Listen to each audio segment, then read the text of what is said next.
Hello guys, welcome back to my channel, and today we're going to continue to take a look at the scenario where everything goes perfect for the purple team.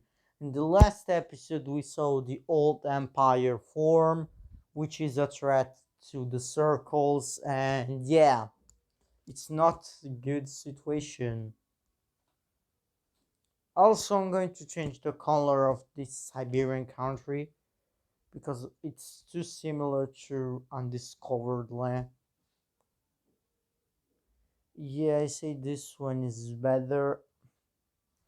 Of course, if you guys don't like this color, just tell me in the comments if you guys can comment, but I think most of you guys do.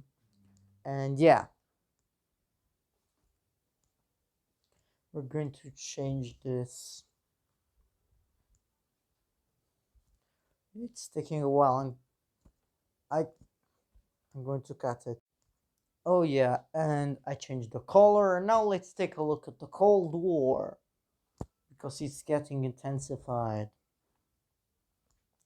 Because we see that the Farmers Union is a coup and joins the circles. And yeah, since the border three circle team countries, it's not that unlikely. Well, Austria does join the squares in the Cold War. And yeah, but now look at Greece, because Greece is neutral. And even if they were, yeah, they're probably in the squares or something. But let's just say they have a civil war and the radical group tries to take power. Yeah, this radical group actually is very popular in the border areas with the circles, and wonder why. And yeah, it's very hard to win. And this is what's happening. It's hard. It's very hard, and yeah, it's basically a stalemate. But and this is a proxy war. But yeah, Rome is not enough, and it's not going to be any world war sorts. It just ends like this with a square victory, and it's a wasted chance. I know this is what if everything was perfect, but like I have to change some events to be it's more entertaining. Yeah, Norway joins the squares, Finland also does, while Caspia and Persia join the circles. India decided to join the squares. Yeah, it's actually a pretty even thing. Like it's a pretty fair Cold War. There is not a tripolar system. Oh yeah, we also see that Zealand is still undiscovered. And yeah, we have to make the discover of Australia. And yeah, let's just say that Korea is, thanks to China, manages to do this. And yeah,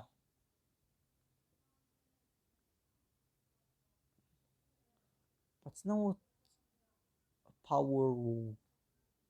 Like Indonesia is the wait. Why did they say Indonesia? It's New Zealand, dude. Yeah, it's getting discovered finally after years and years. It's getting fully discovered.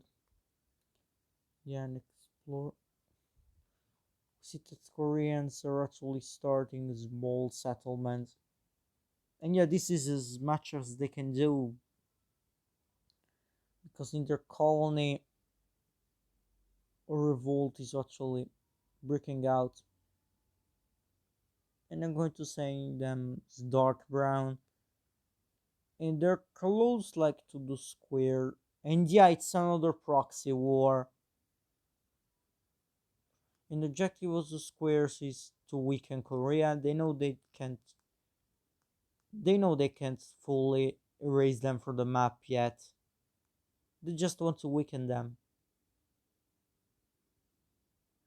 And yeah, this is the neutral area of the revolt, and Korea will actually make a good offensive, like a good counter offensive over here, and change how it's going.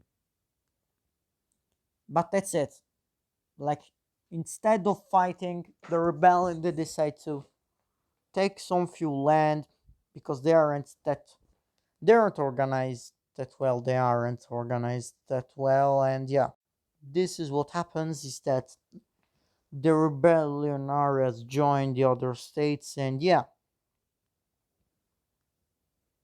we see actually that Colombia and Brazil are actually pretty unstable, and despite them being anti-colonialist, they're still having a revolution, a Peruvian rebellion supported by definitely someone. And yeah, it's the yellow Chileans. For some reason, they suddenly are hating on squares and they're joining the circles. And yeah, it's a rebellion that Brazil cannot contain. Like, they can hold it way better than Colombia. This is what they can do. And yeah, in the peace treaty, the northern part does break away, and Colombia is now in shambles. And also, Hibernia is having a revolution. It's an anarchist rebellion, which is actually pretty powerful in the Buenos Aires area, and it's winning. And with this, we got an anarchist state which joins the circles. And yeah,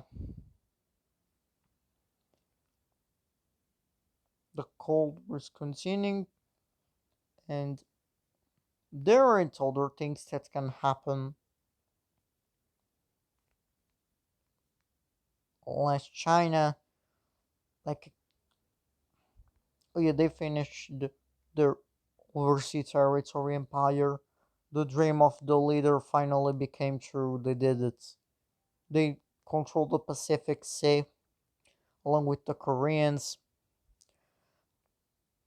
and there and like in Europe, like in Asia, there is no power that is strong as them. Well, there is India, but they are a bit far away and encircled.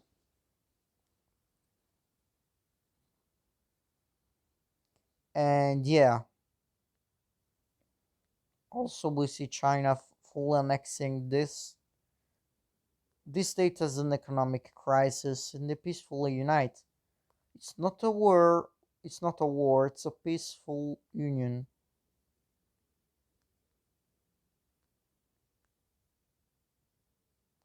And yeah, this is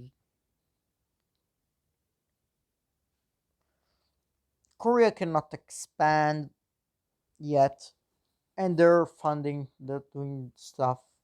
So yeah, Red Archangel is here. We see this country joining with the squares. No, not the squares, the circles.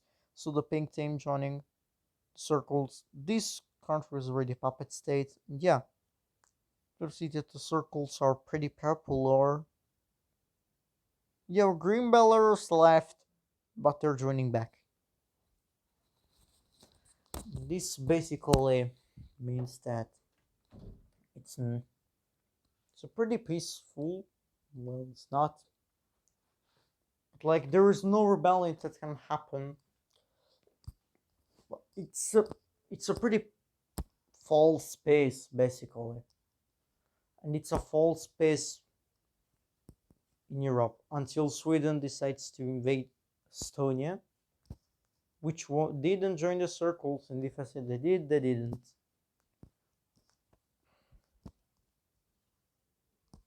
And yeah, Sweden needs the access to the Baltic, and this is actually where we're ending the episode. It was pretty short, but yeah, it's a false space. The next ones are going to be way longer. Oh yeah, and also episode 12 of my weeks is coming up. I don't know if that's going to be the next video because I see that you guys are lacking Age of History a lot. It's completely changed my channel, and yeah, see ya.